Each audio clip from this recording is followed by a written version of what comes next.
Bonjour à toutes, bonjour à tous. On va voir dans cette capsule la première partie du chapitre Continuité des fonctions. Dans cette partie, on va voir la continuité en un point, la continuité sur un intervalle, la relation entre la continuité d'une fonction et la dérivation, et enfin un théorème qui va nous permettre de déterminer la limite d'une suite qui est définie par une fonction. Commençons par la continuité en un point. On considère une fonction f qui va être définie sur un intervalle i et on va prendre un nombre réel de cet intervalle.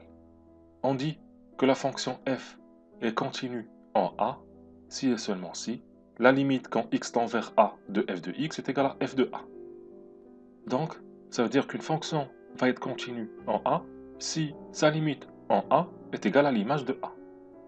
Par exemple, je vais vous proposer trois fonctions et pour chacune de ces fonctions, il va falloir me dire est-ce qu'elles vont être continues en A ou pas, et justifier. Donc je vous propose les trois fonctions. Donc pour la première, il va falloir me dire est-ce qu'elle est continue en -1, pour la deuxième, est-ce qu'elle est continue en 0, et pour la troisième, est-ce qu'elle est continue en 1. Donc je vous laisse réfléchir à cet exemple et on corrigera après. Donc commençons par la première.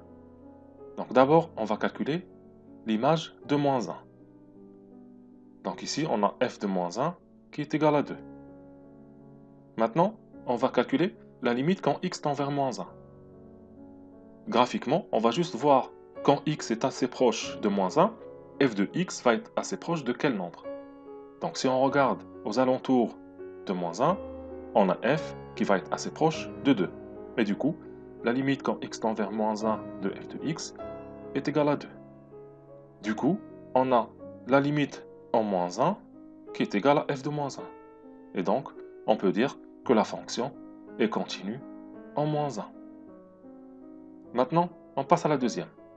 Donc, on va essayer de calculer f de 0, mais ici, comme la fonction n'est pas définie en 0, f de 0 n'existe pas. Et du coup, la fonction n'est pas continue en 0. Passons maintenant à la troisième. On calcule d'abord l'image de 1. Donc, f de 1, ça va être égal à 1. Maintenant, on regarde pour la limite quand x tend vers 1. Le problème ici, c'est qu'on a deux possibilités. À droite du 1 ou bien à gauche du 1. À droite du 1, ça fait 1. Par contre, si je regarde à gauche, quand x est assez proche de 1, c'est-à-dire à peu près 0,999, f de x va être proche de à peu près -0,5. Et du coup, on va voir la limite quand x tend vers 1 moins, qui est égale à peu près -0,5. Donc, la fonction n'est pas continue en 1.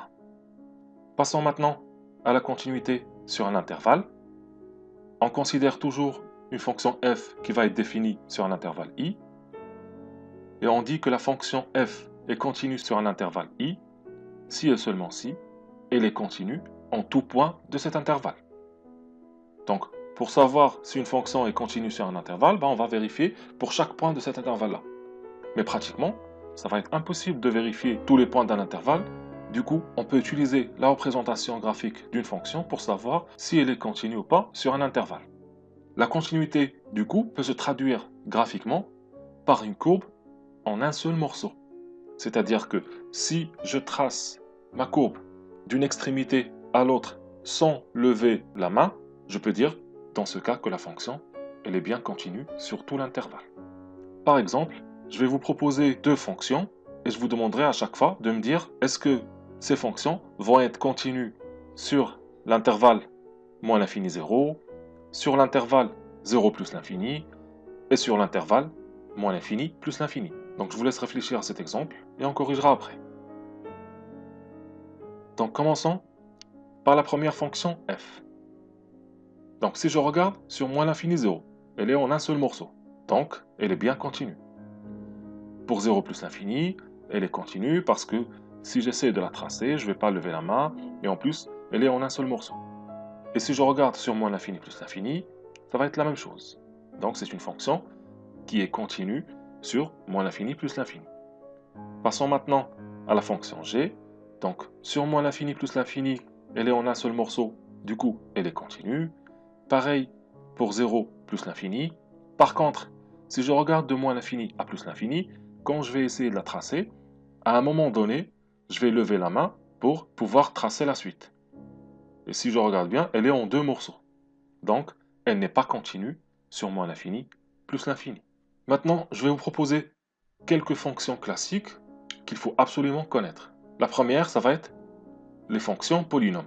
Donc, les fonctions polynômes sont continues sur R. Par exemple, la fonction x, x carré, x au cube, et ainsi de suite. Toutes ces fonctions-là sont continues sur R. Si j'essaie de les tracer, on a ici x, x carré et x au cube. La fonction inverse, elle est continue sur moins l'infini 0 et sur 0 plus l'infini. Faites attention, elle n'est pas continue sur moins l'infini plus l'infini. C'est ce qu'on vient de voir dans l'exemple 2. La fonction valeur absolue, elle est continue sur R. Donc quand je vais la tracer, je ne vais pas lever la main, donc il n'y a pas de problème. La fonction racine carrée, elle est définie sur 0 plus l'infini, elle est continue sur 0 plus l'infini. Enfin, la fonction exponentielle, qui est aussi continue sur R. Donc quand je vais la tracer, ça va être en un seul morceau. Donc voilà les 5 fonctions classiques qu'il faut absolument connaître. Maintenant, si j'essaie de construire une fonction par opération ou par composition à partir de ces fonctions de référence, on peut dire qu'elle va être aussi continue sur son ensemble de définitions. Par exemple, si je prends la fonction exponentielle de x plus x, comme x est continue sur R et exponentielle de x est continue sur R, alors exponentielle de x plus x va être aussi continue sur R. Maintenant, je vais vous proposer un exemple d'une fonction qui n'est pas continue sur R. On va considérer la fonction f qui va être définie sur R par f de x est égal à e de x. Il s'agit bien de la fonction partie entière. Si je prends un nombre réel entre deux entiers, n et 1 plus 1, alors f de x va être égal à n. Donc c'est-à-dire, on va prendre la partie entière du nombre x. Si je prends un nombre x ici, c'est-à-dire entre 1 et 2, par exemple 1,8, alors la partie entière de x, ça va être l'entier inférieur à x, c'est-à-dire 1. Si je prends un x ici, par exemple 0,5, sa partie entière, ça va être l'entier inférieur à x, c'est-à-dire 0. Si on prend par exemple un nombre réel ici, par exemple moins 1,3, donc sa partie entière, ça va être moins 2. Donc si vous avez bien compris, je vous laisse faire cet exemple. Donc là, déterminer la partie entière de 1,3, 2,5, 3, moins 1,3, moins 3,1 et moins 2,5. Donc je vous laisse réfléchir à cet exemple et on corrigera après. Donc commençons par la première. Donc on a 1,3 qui est entre 1 et 2. Et du coup, l'entier inférieur à 1,3, c'est 1. Donc la partie entière, c'est 1. 2,5, c'est entre 2 et 3, donc ça va être 2. 3, c'est entre 3 et 4, donc ça va être 3. Moins 1,3, c'est entre moins 2 et moins 1, et du coup ça va être moins 2. Moins 3,1, c'est entre moins 4 et moins 3, et du coup ça va être moins 4. Et enfin, moins 2,5, c'est entre moins 3 et moins 2, et du coup la partie entière, c'est moins 3. Si j'essaie de tracer cette fonction, on va avoir un escalier. Donc voilà la représentation graphique de la fonction partie entière.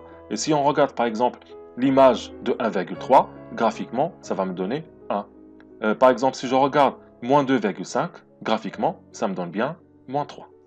Maintenant, on va voir un exemple classique d'une fonction qui est définie par morceau et on va essayer de déterminer est-ce qu'elle est continue en un point ou pas. Donc par exemple, la fonction f va être définie par x carré moins x si x est inférieur ou égal à 1, c'est-à-dire sur l'intervalle moins l'infini 1, et sur l'intervalle 1 plus l'infini ouvert, elle va être définie par x moins 1 sur x.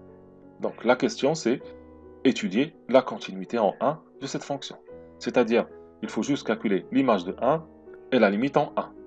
Mais comme ici, elle est coupée en 1, donc il va falloir regarder la limite à gauche et la limite à droite. Donc je vous laisse réfléchir à cet exemple et on corrigera après. Donc commençons par calculer l'image de 1. Donc ici, il va falloir se poser la question, quelle expression je vais choisir? En fait, je vais choisir là où la fonction est définie en 1. Et ça se voit bien que x peut être égal à 1 dans la première expression. Pourquoi? Parce qu'on a x inférieur ou égal à 1. Donc ça va être 1 au carré moins 1, ce qui fait 0. Maintenant, on calcule la limite à gauche et à droite.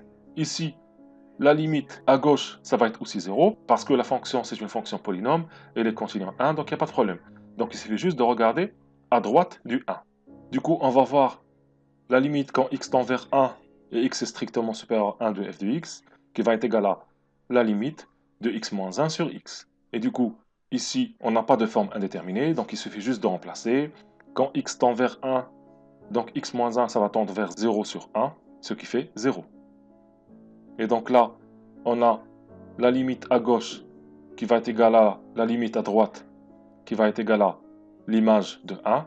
Donc, on peut dire que la fonction est continue en 1. Passons maintenant à la relation entre continuité et dérivabilité. Si on a une fonction qui est dérivable en a, alors forcément, elle est continue en a. Maintenant, si elle est dérivable sur un intervalle i, alors forcément, elle va être continue sur cet intervalle i. La réciproque est fausse. Si la fonction est continue en a, elle n'est pas forcément dérivable en a. Par exemple, si je prends la fonction valeur absolue en 0, elle est continue. De toute façon, elle est continue sur R. Donc si elle est continue sur R, elle est forcément continue en 0. Il n'y a pas de problème. Quand je la trace, c'est en un seul morceau. Maintenant, si je regarde, est-ce qu'elle est dérivable en 0 ou pas? Donc on a vu ça en première. Si je regarde la dérivée à gauche et la dérivée à droite. Donc il est clair que la dérivée à droite est égale à 1. Parce que la dérivée, c'est quoi? C'est le coefficient directeur de la tangente. Et la pente de cette tangente-là, ça va nous faire déplacement vertical sur déplacement horizontal, ce qui fait 1. Et si on regarde à gauche, le coefficient directeur de la tangente, ça va être égal à moins 1. Déplacement vertical sur déplacement horizontal. Et du coup, comme ici, j'ai deux nombres dérivés qui sont différents, donc la fonction n'est pas dérivable en 0. Passons maintenant à la continuité et les suites.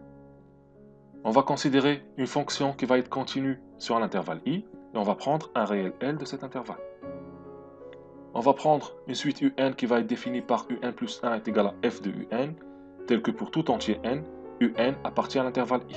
Pourquoi on a cette condition de un appartient à l'intervalle i? Parce que la fonction doit être définie sur l'intervalle i. Si la suite un converge vers L, alors on peut dire que f de L est égal à L. Et du coup, cette équation-là va nous permettre de déterminer la limite. Pour bien comprendre ce théorème, je vous propose cet exemple. Donc, on considère la suite un qui va être définie par u0 est égal à 1 et un plus 1 est égal à 5un moins 2. On suppose que la suite converge, il va falloir déterminer sa limite. Donc ici, pour déterminer la limite de cette suite-là, normalement, on a besoin de l'expression explicite.